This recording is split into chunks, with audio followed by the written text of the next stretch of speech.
सुप्रभात विद्यार्थियों। आज हम लोग कक्षा 12 में भारतेंदु हरिश्चंद्र जी के यमुना छवि वर्णन के चतुर्थ छंद का अध्ययन करेंगे, इसकी व्याख्या करेंगे, जिसमें कहा गया है भारतेंदु जी के द्वारा कि कबहु हो तो सतचंद कबहु प्रगटत दुर्भाजत। यमुना के उस जल में चंद्रमा की सतचंद, कभी कभी तो सैकड़ों चंद्रमाओं का प्रतिबिंब दिखाई पड़ता है, सैकड़ों चंद्रमा दिखाई पड़ते हैं। कबहु प्रगटत, कभी उपस्थित होते हैं, प्रकट होते हैं, और कबहु दुर्भाजत, कभी वहाँ से दूर भाग जाते हैं। दुर्भाजत अर्थात दूर भाग जाते हैं। पवन गवन बस ऐसा क्यों हो रहा है? वायु के आंदोलन से, हवा के चलने से उसमें छोटी छोटी लहरें उठ रही हैं। उन लहरों में चंद्रमा का अनेकों प्रतिबिंब उभर रहा है। जल में बहुसाजत, जो उस यमुना के जल में बहुत सुंदर लगता है, सुशोभित होता है। मनुष्य शिभर अनुराग, यहाँ पर उत्प्रेक्षा किया, कवि के द्वारा उत्प्रेक्षा की गई है। ऐसा लगता है कि जैसे शशि माने चंद्रमा भर अनुराग अपने हृदय में प्रेम उत्पन्न करके जमुन जल लोटत डोले, यमुना के जल के प्रति प्रेम जो हो गया है, उसी यमुना से प्रेम करने के लिए, जल से प्रेम करने के लिए जा करके उसी में लोट पोट करके इधर उधर दौड़ रहा है, अपने प्रेम का प्रदर्शन कर रहा है। अगर ऐसा नहीं है तो फिर अगली बात बताई इन्होंने कि कै अथवा तरंग की डोर, अथवा लहर रूपी, अथवा लहरों की डोर हिंडोरन करत किलोलें, अथवा अपनी किरण रूपी डोरी बना करके लहरों के हिंडोले पर चंद्रमा आ करके कलोल कर रहा है, खेल रहा है, किलकारी मार रहा है और प्रसन्न हो रहा है। यमुना की लहरों को हिंडोला और चंद्रमा की किरणों को इसकी डोरी का यहाँ रूपक दिया गया है।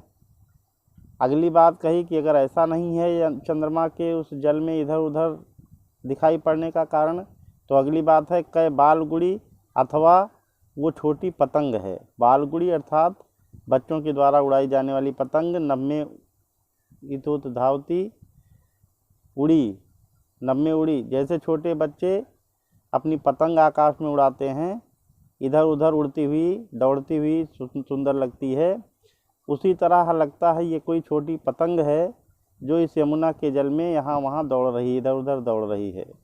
चंद्रमा पतंग के रूप में बताया गया है। अथवा अवगाहट डोलत को ब्रजमणि जल आवती, अथवा यह कोई वृंदावन की सुंदर नायिका है, उसका मुखमंडल है, जो पानी भरने के लिए, जलावती माने पानी भरने के लिए आई हुई है उस यमुना के किनारे, और उस पानी की थाह ले करके वो धीरे धीरे मटकते हुए चल रही है, और उसी के मुखमंडल की छाया उस जल में प्रतिबिंबित हो रही है। रोला छंद संपूर्ण यमुना छवि में विद्यमान है।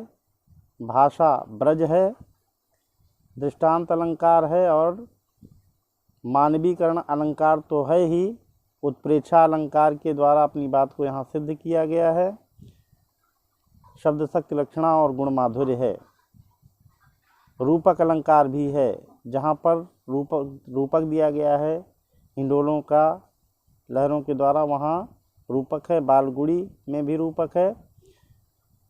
इसमें प्रश्न बनते हैं, जिन प्रश्नों का उत्तर आपको लिखना है। पहला प्रश्न है कि प्रस्तुत छंद का संदर्भ लिखिए, तो इसका आप संदर्भ लिखेंगे। दूसरा है चंद्रमा की परछाई जल में इधर उधर क्यों दौड़ रही है, क्या कारण है। फिर अगला प्रश्न है कि चंद्रमा